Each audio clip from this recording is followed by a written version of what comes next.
Ladies and gentlemen, please will you welcome the leader of the Liberal Democrats, Clegg.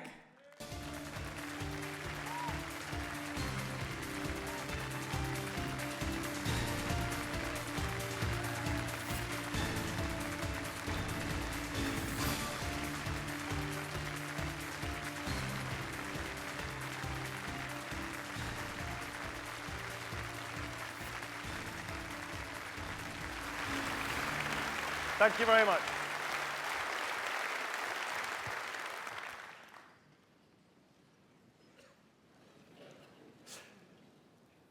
In the last 8 weeks, 28 British soldiers and Royal Marines have been killed in Afghanistan. Now, however easy it may be to forget, we're a nation at war. Already more than 75,000 British men and women have done tours of duty in Afghanistan. Thousands upon thousands of our compatriots, putting their lives on the line in the burning heat and the frozen winters of a country on the other side of the world. I want to pay tribute on behalf of all of us to the tenacity, bravery, and extraordinary professionalism of every one of them.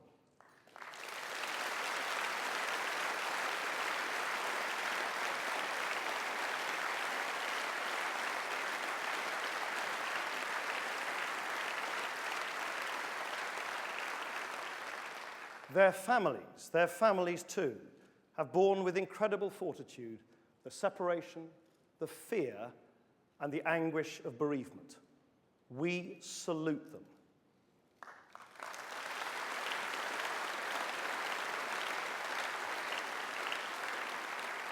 I'm afraid the hardship has been deepened for all of them by the enormous difficulties of this war.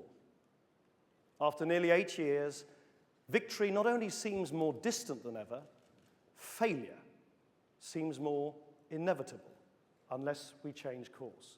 Now, I know some of you believe we should call for British troops to withdraw now. If things continue on the present disastrous course, then sooner or later, that is a judgment which we may need to make. That is why we must change course. We have one more chance, one only, to turn things round. Success cannot be secured through military means alone. Development assistance must be bigger and faster. Talks with moderate elements of the Taliban network must commence. The international community must at last agree to a single plan in place of the present patchwork of duplication, disunity, and muddle. The threadbare legitimacy of the government in Kabul must be strengthened by reaching out across ethnic and tribal divisions. And here at home, Gordon Brown must change gear too. He must now show the leadership and conviction that has been so far so disastrously lacking in making the case to the British people. You cannot win a war on half horsepower. We owe it to the young men and women serving in Helmand to give them all the political leadership and all the resources they need to do the job. We should either do this properly or we shouldn't do it at all.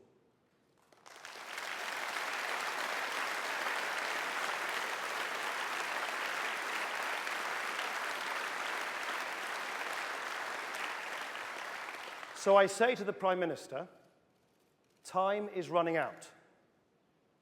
Unless you change course, there will be no choice but to withdraw. And that would be a betrayal of the servicemen and women who've already made such enormous sacrifices on our behalf. I do not want British troops to come home defeated by political failure. I want them to come home mission successfully completed, with their heads held high.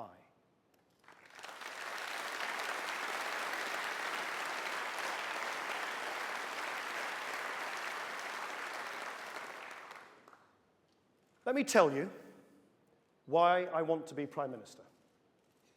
It's because I want to change our country for good.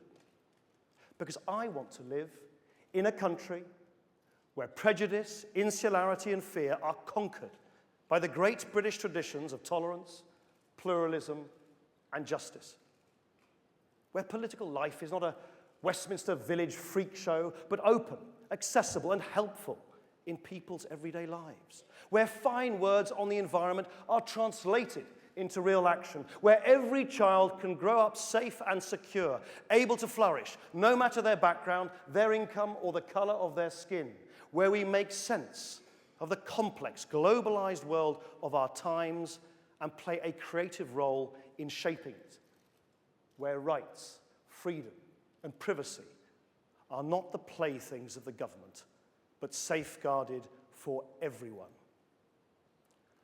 I want to be Prime Minister because I want to be the first Prime Minister in my lifetime to be on the side of the weak against the powerful, on the side of freedom against conformity, on the side of human innovation against government decree. I want to be Prime Minister because I have spent half a lifetime imagining a better society, and I want to spend the next half making it happen.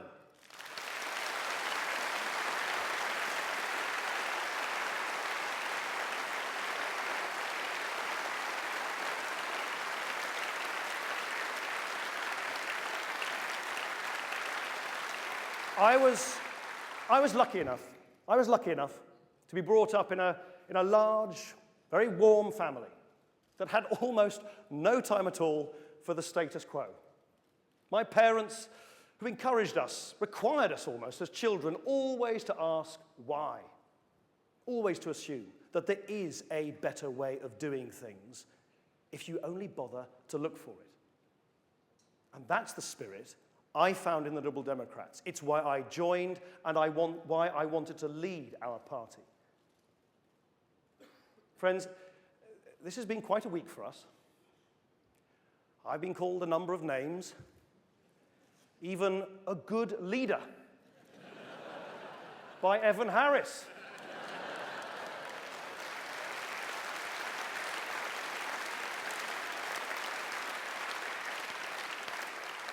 I am never going to duck asking the important questions, however difficult they are.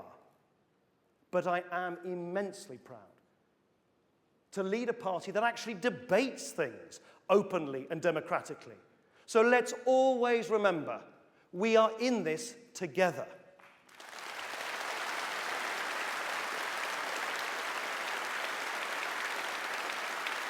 So let us not look back any longer. Let us look forward. From this point on, keep your eyes on our goal. Let's today mark the beginning of real change in Britain.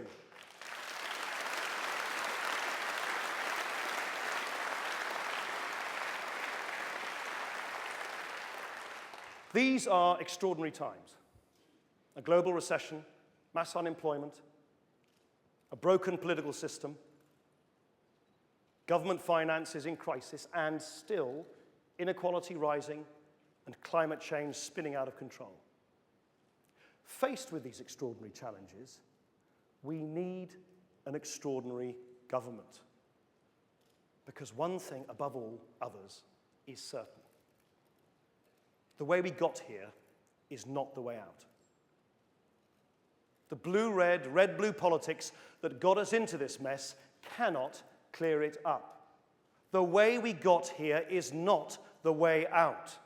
Britain needs a change of direction. So let today mark the beginning of real change in Britain.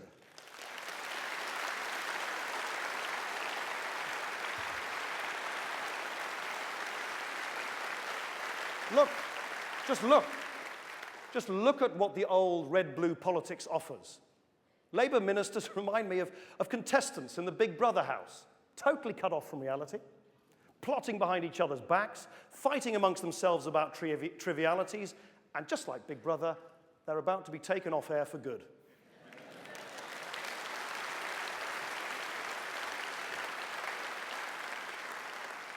Back in 1997, Peter Mandelson told us to judge Labour after 10 years in government. It's been 12 years.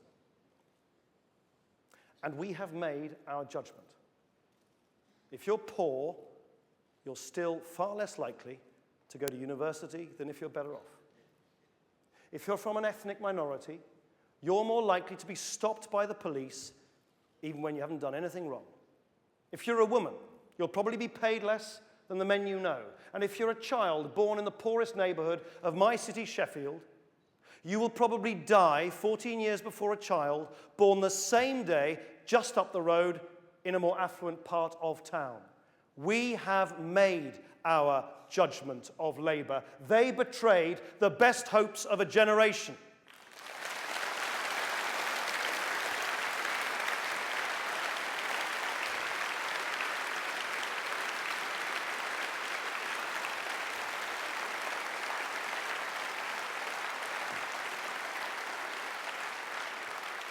So people are hungry for change. The question now is, what change? David Cameron talks about change, but is it real change? He talks about broken Britain, but campaigns for tax breaks for the very rich. He says he cares about the environment, but then teams up with climate change deniers in Europe. He claims he wants to clean up politics, but won't tell you whether his biggest donor pays taxes in Britain. This isn't real change, it's fake change, and Britain deserves better.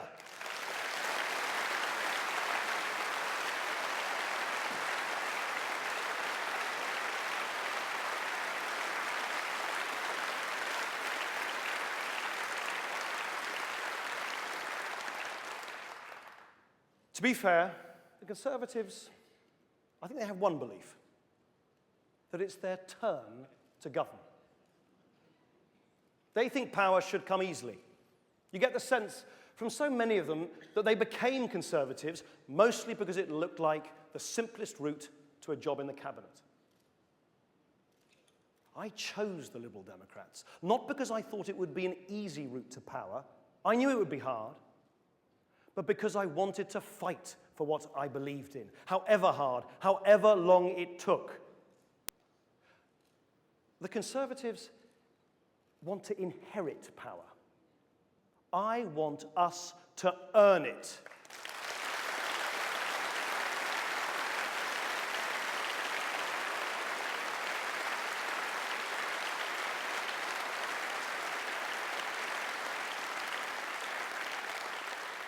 You know, sometimes people try to goad me by saying I'm just like David Cameron, because we're both about 6 feet tall and we're born in the mid-1960s.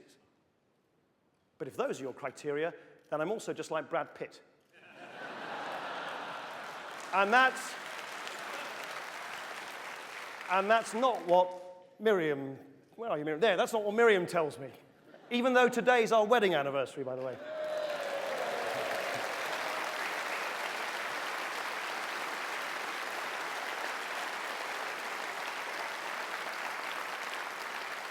The thing about David Cameron is the PR might be good, but what's behind it? It's like my grandmother would have said, there's less to him than meets the eye.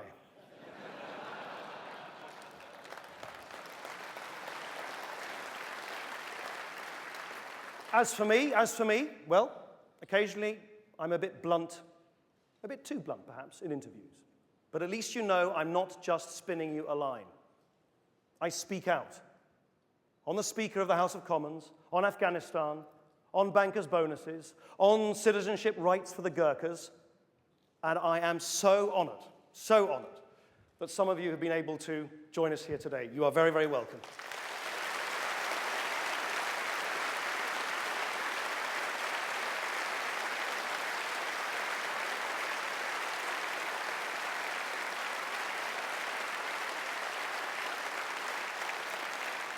People are turning to the Liberal Democrats because they see there's something different about us. It's our pioneering spirit. It was a liberal, Gladstone, who helped develop the concept of universal human rights. It was a liberal, Lloyd George, who introduced the world's first universal state pension. It was a liberal, Beveridge, who invented the NHS. Ours is the party of Paddy Ashdown, the first person to put climate change on the national agenda. Ours is the party...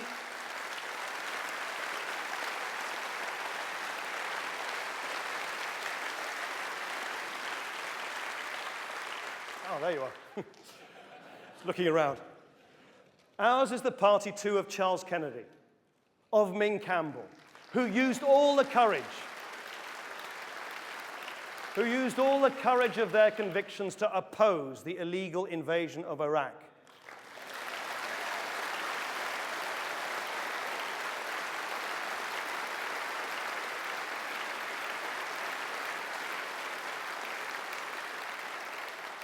And ours is the party of Vince Cable, the first to see problems brewing in our economy, the first with a vision of how to take us to recovery.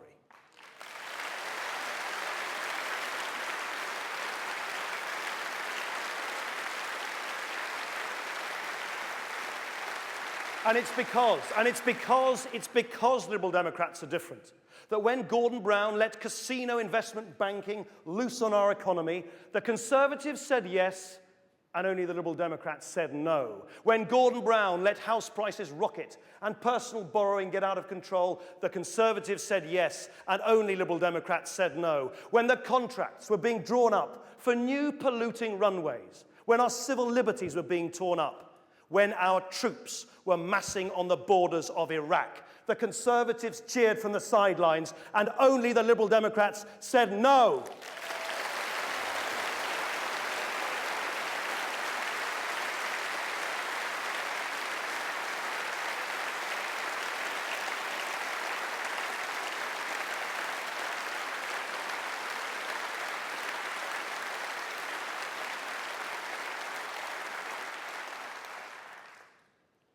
We are the only party that offers real change at the next election.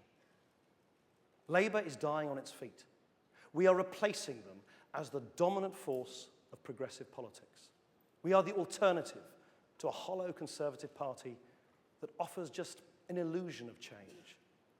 Make no mistake, there is only one party that will bring real change to Britain, the Liberal Democrats. Now, the biggest challenge for the next government will be sorting out the public finances. It's a challenge neither exhausted Labour nor fake Conservatives are fit to take on. This year's deficit is likely to be one of the highest in Europe. We will borrow £175 billion this year alone. That's £5,550 every single second. Total national debt could hit £1.2 trillion next year, £20,000 for every man, woman, and child. Now, I'll be straight with you. There is no easy solution. There isn't a serious economist in the world who agrees with the Conservatives that right in the grip of recession, with 2.5 million unemployed, we should pull the rug out from under the economy with immediate spending cuts. But once the economy recovers, we are going to have to control spending tightly for many years to come. We were right in years gone by to campaign for new spending to help people, to support them as children, as young adults, as parents, and as pensioners. As Charles Kennedy rightly says, our commitments demonstrate generosity of spirit. And those manifestos were right for an age of plenty. Now, something different is needed. But let me make something very clear. I'm not going to abandon our vision for a better Britain because money's tight. It makes me more determined. Balancing the government books, it isn't a maths test. If it was, I think Vince Cable would beat George Osborne and Alistair Darling with his hands tied behind his back. No. Fiscal discipline is not an end in itself. We offer discipline for a purpose. Not just austerity, but progressive austerity. Reducing the deficit, yes, but also building a fair society and a green economy, still driven by generosity of spirit, but fit for the circumstances of the day. It's the only way to deliver real change in Britain. And that's why our approach is completely different from the other two parties. We aren't going to salami slice budgets like Labour and the Conservatives, pretending that you can save billions of pounds just by using fewer paper clips and putting up the price of parliamentary salads. It isn't true, and everybody knows it isn't true. We know what happens when you simply squeeze budgets across the board until the pips squeak. We know, because we lived through it before under the Conservatives. We remember the tumble-down classrooms, the pensioners dying on hospital trolleys, the council houses falling into total disrepair. We remember, and we say, never again.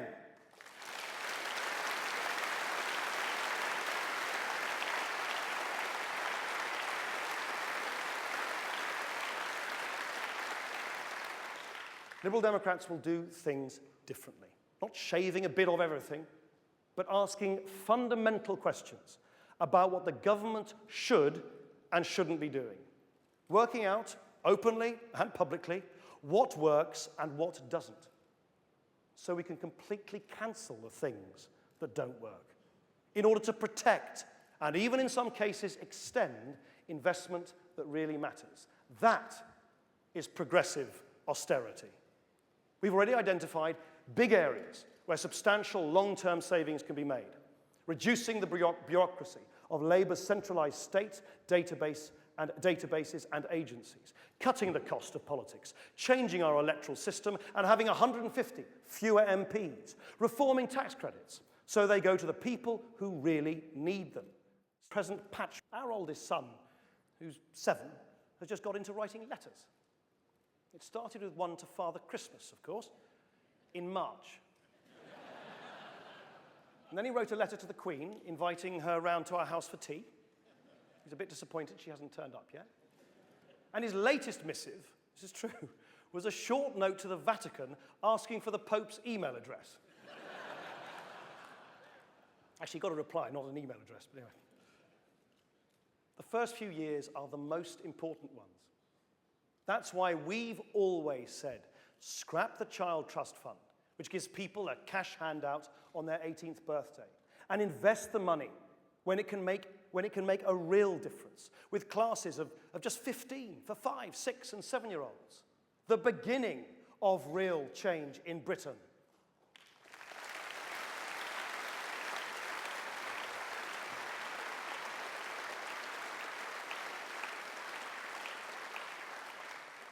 If you want to know how fair a society is, look at its tax system.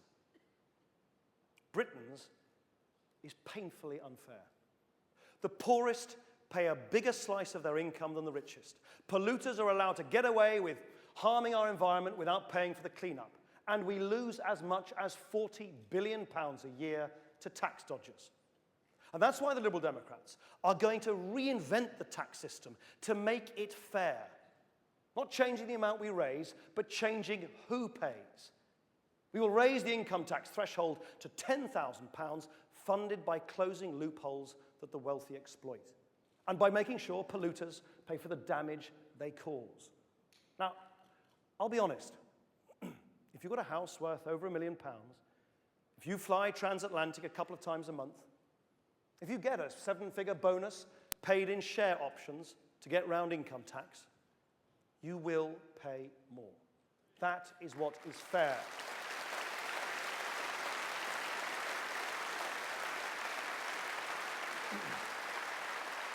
Why on earth should you get tax subsidies paid for by people whose salaries are just a tiny fraction of yours?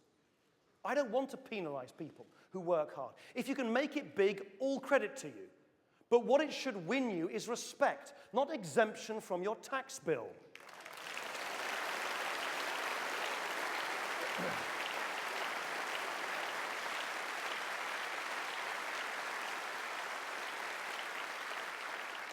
In exactly the same way as on public spending, many of these decisions on tax will be difficult. Taking them is the price of fairness. If we're brave enough to take them, it will be the beginning of real change in Britain. So if there's one policy you take away from this conference, one policy to mention on every doorstep, in every phone call, in every leaflet, let it be this one. We will deliver fair taxes. Under a Liberal Democrat government, people will not pay a single penny of tax on the first £10,000 they earn. Millions of people will find themselves with an extra £700 in their pocket, and up to 4 million low earners and pensioners will pay no income tax at all. The beginning of real change in Britain.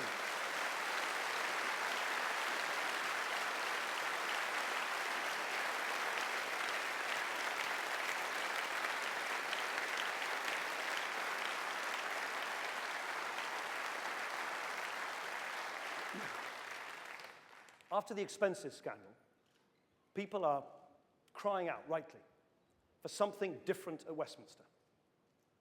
Labour and the Conservatives have betrayed them. They offered a warm rhetoric about change when the scandal was at its height, and then did nothing. They will defend the status quo to the last breath. Only the Liberal Democrats will clean up Westminster, reform expenses, end big donations, and elect the Lords. Only the Liberal Democrats will give people the right to sack MPs who are found guilty of serious wrongdoing. And only the Liberal Democrats will secure, once and for all, fair votes for everyone.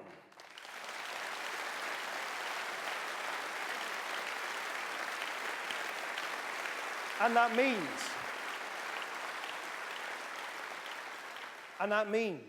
radical electoral reform, argued for from first principles, not just some minor tinkering put forward by a dying Labour government as a last desperate attempt to save its skin. We must do away with safe seats.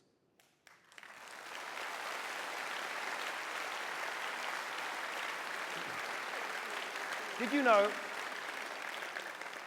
know nearly half of Britain's constituencies, I see some unease here in the front row, I wasn't talking about you. Did you know nearly half of Britain's constituencies have elected the same party in every election since I was born? These are seats where you could put a red or blue rosette on the back end of a donkey and it would still win. Only when every MP has to do a decent job and win the trust of the people they represent will we ever clean up politics for good. It will be the beginning of real change in Britain.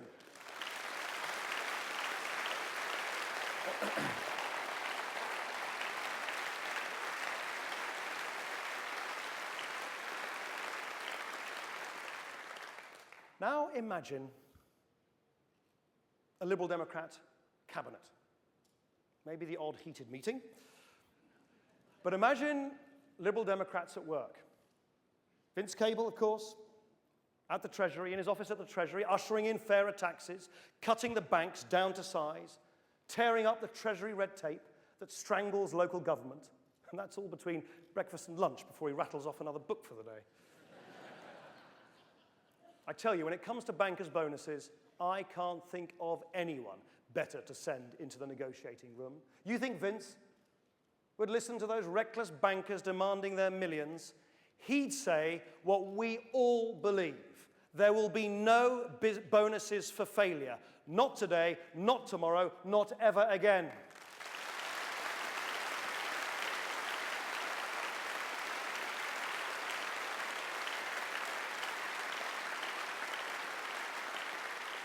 And then there'd be David Laws at the schools department, hunting down all those boxes and boxes of bureaucratic rules and paperwork that get in teachers' way and throwing them out. I mean, recycling them, of course. And if the civil servants say the pupil premium is too complicated, that they can't work out how to invest the extra money to the benefit of the most deprived children, you know David will do the maths himself. Chris Huhne, where are you, Chris? Chris Huhne at the Home Office, restoring the civil liberties so shamefully discarded by this Labour government on his first day with a freedom bill, cancelling ID cards to help fund 10,000 more police on the streets. And you know,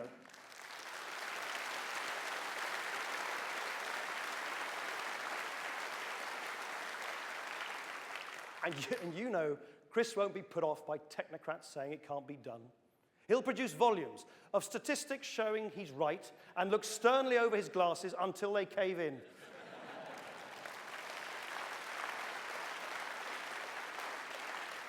Norman Lamb reinventing our NHS for modern times, giving communities and patients a real say. Professor Steve Webb getting to work at the crack of dawn to improve pensions for women. Sarah Tether and Norman Baker building Britain's infrastructure, the homes we need and the public transport we deserve. Julia Goldsworthy devolving so much power to local communities, she finds she can halve the size of her department.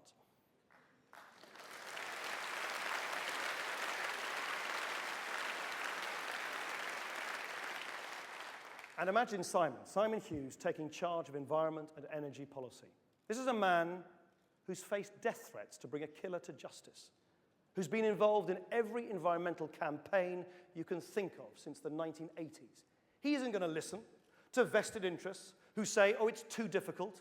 He'd set our course for the zero-carbon future we need, the beginning of real change in Britain.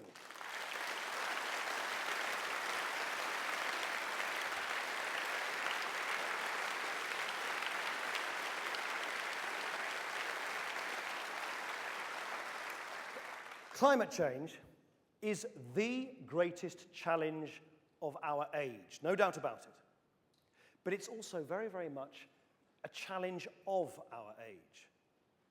Like so many of the problems governments have to deal with, from financial regulation to terrorism and internet crime, it crosses borders. You can't stop the weather at the cliffs of Dover. And that's why the big deals, the ones that matter, are struck at international forums like Copenhagen this December. A summit that must agree an international plan of action to keep global warming not just below 2 degrees, but below 1.7 degrees. Because that's what the best science tells us is now needed to prevent catastrophic climate change. Now, who do you want representing Britain at a crucial summit like that? Labour? They've let us down internationally. It wasn't just Iraq. It was their disregard for European colleagues, refusing to attend summits, grandstanding about how superior they were. It was their disregard for international law, their backroom deals with Saudi Arabia over BAE, with Libya over Lockerbie, with America over torture. Labour has undermined Britain in the world.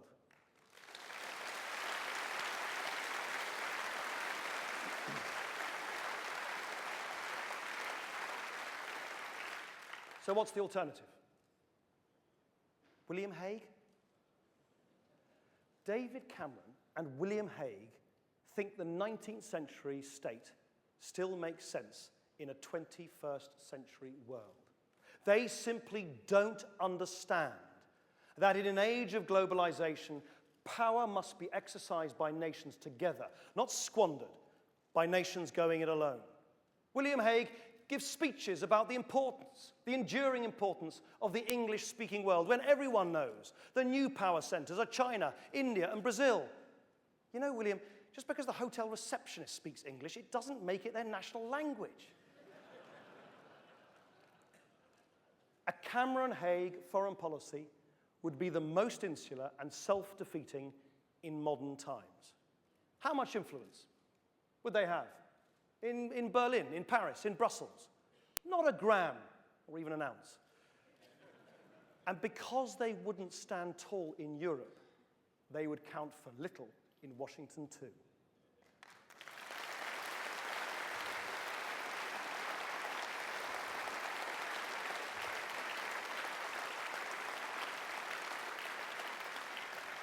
But there is a third option.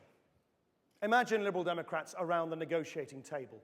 Ed Davey, our outstanding shadow foreign secretary, drawing on the wisdom of Shirley Williams, Paddy Ashdown, Ming Campbell. We would secure Britain a stronger role in the world by putting us at the heart of the European Union and committing us to abide by international law, the beginning of real change for Britain.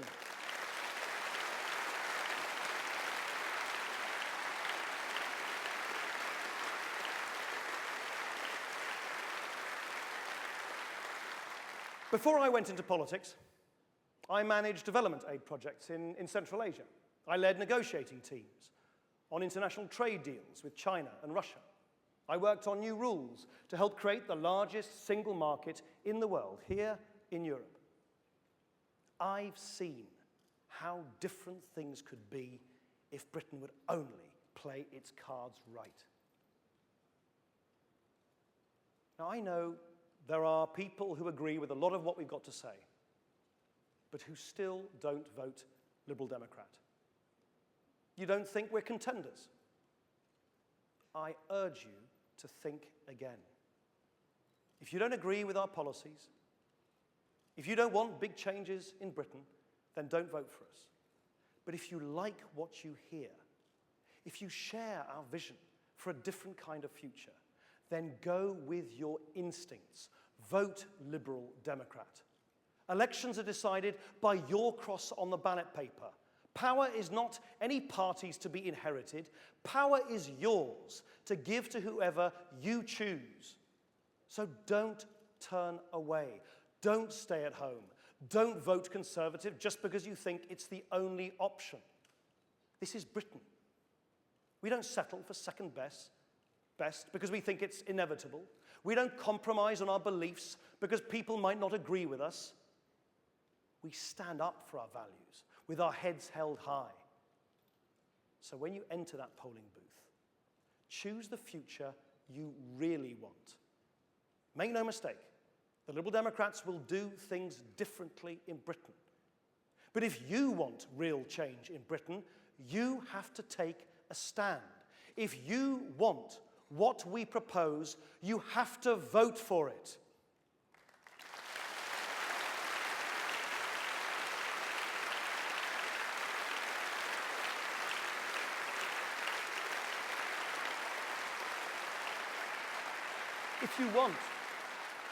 If you want tax cuts for ordinary people, paid for by closing loopholes for the very rich, if you want the right to sack your MP if they're proved corrupt, if you want children to start out at school in classes of just 15, then vote for it. If you want our prisons to work so there's less crime, if you want a lasting job in a new green economy, if you want Britain to stand tall again in the world, then vote for it. This is a vital moment in the history of our country, and you have the power to shape it. Labour is lost. They haven't the ideas, energy, or vision to start again. So if you voted for them in the past, you have a choice. You can give away your vote to a fringe party. You can stay at home in despair. Or you can join with the Liberal Democrats and make the difference. If you supported Labour in 1997 because you wanted fairness, you wanted young people to flourish, you wanted political reform, you wanted the environment protected, or you simply believed in a better future, turn to the Liberal Democrats. We carry the torch of progress now.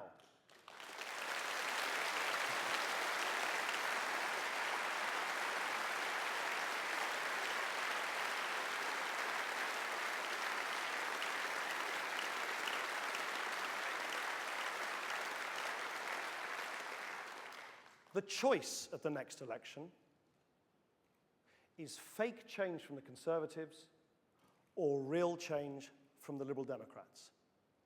And at a time like this, a time of real crisis, Britain cannot afford to be taken in by David Cameron's illusion of change. Britain needs leadership from a party with real passion, and it's the Liberal Democrats.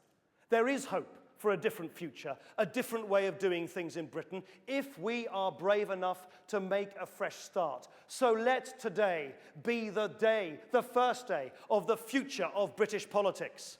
It may be only the beginning, but it is the beginning of real change in Britain. If you want things to be different, really different, choose the party that is different.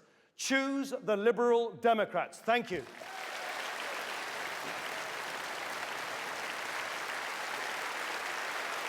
Thanks very much.